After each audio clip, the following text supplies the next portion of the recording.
នៅថ្ងៃទី18ខែមិថុនាឆ្នាំ2025ប្រជារាស្ត្រខ្មែររាប់ម៉ឺននាក់បានធ្វើព្យុហយាត្រាសម្ដែងការគាំទ្រដល់រាជរដ្ឋាភិបាលនិងកងកម្លាំងជួរមុខប្រឆាំងនឹងការឈ្លានពានទឹកដីពីសំណាក់កងទ័ពថៃពិធីនេះបានប្រព្រឹត្តទៅស្របពេលព្រះរាជពិធីបុណ្យចម្រើនប្រជជនវស្សារបស់សម្ដេចព្រះមហាក្សត្រីនរោត្តមមុនិនាថសីហនុព្រះវររាជមាតាជាតិខ្មែរនៅវិមានឯករាជ្យជាទីនិមិត្តរូបនៃឯករាជ្យជាតិខ្មែរដែលប្រកាសរណាព្រះបាទសម្ដេចព្រះនរោត្តមសីហនុព្រះមហាវីរក្សត្រព្រះបរមរតនកោដ្ឋបានទាមទារពីអាណានិគមនិយមបារាំងនាឆ្នាំ1953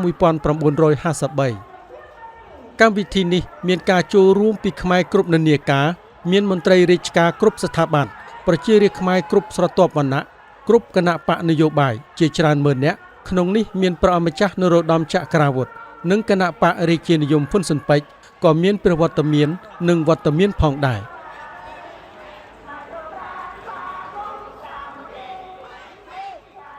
ក្បួនព្យុហយាត្រាបានធ្វើដំណើរដោយថ្មើរជើងប្រដាប់ដោយទង់ជាតិព្រះឆាយាល័ក្ខណ៍ព្រះមហាក្សត្រឆាយាប្រមុខដឹកនាំជាតិបដាពាក្យស្លោកដោយស្រែកច្រៀងព្រមគ្នា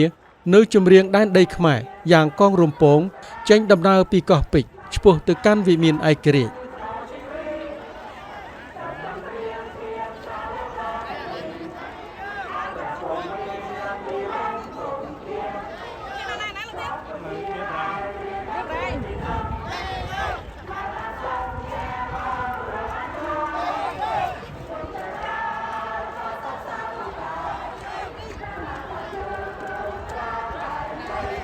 នៅទីនេះបានធ្វើពិធីគោរពទង់ជាតិគោរពព្រះវិញ្ញាណក្ខន្ធព្រះករុណាព្រះបាទសម្ដេចព្រះនរោត្តមសីហនុព្រះមហាវីរក្សត្រព្រះបរមរតនកោដ្ឋ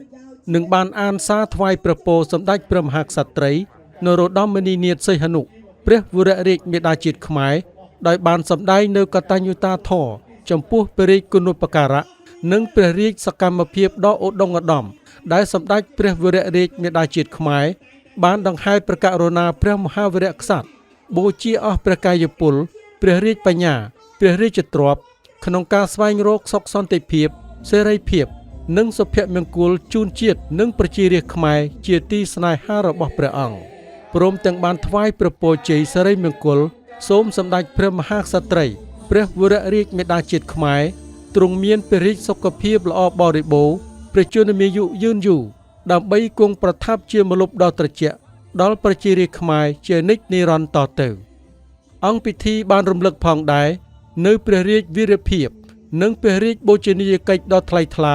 របស់ព្រះករុណាព្រះមហាវីរក្សត្រព្រះបរមរតនកោដ្ឋដែលបានទាមទារឯករាជ្យទាមទារប្រាសាទព្រះវិហារនិងបូរណភាពទឹកដីកម្ពុជាហើយបានស្ថាបនាប្រទេសកម្ពុជាឲ្យរុងរឿងថ្កើងថ្កានពីអតីតកាលអង្គពិធីបានច្រៀងបទពងសាវតាខ្មែរនិងបានថ្លែងសារបង្ហាញពីឆន្ទៈមនសិការស្នេហាជាតិនិងទឹកដីយ៉ាងឱឡារិករបស់ប្រជាជាតិខ្មែរដោយរួមគ្នាជាធ្លុងមួយគាំទ្រដល់រាជរដ្ឋាភិបាលនិងកងកម្លាំងជួរមុខលើស្មារតីការពារភាពស្របច្បាប់របស់កម្ពុជាគាំទ្រវិធានការការទូតយោធាជាពិសេសគាំទ្រសេចក្តីសម្រេចចិត្តរបស់រាជរដ្ឋាភិបាលកម្ពុជាក្នុងការរៀបចំឯកសារដាក់ពាក្យបណ្ដឹងទៅតុលាការយុត្តិធម៌អន្តរជាតិ ICJ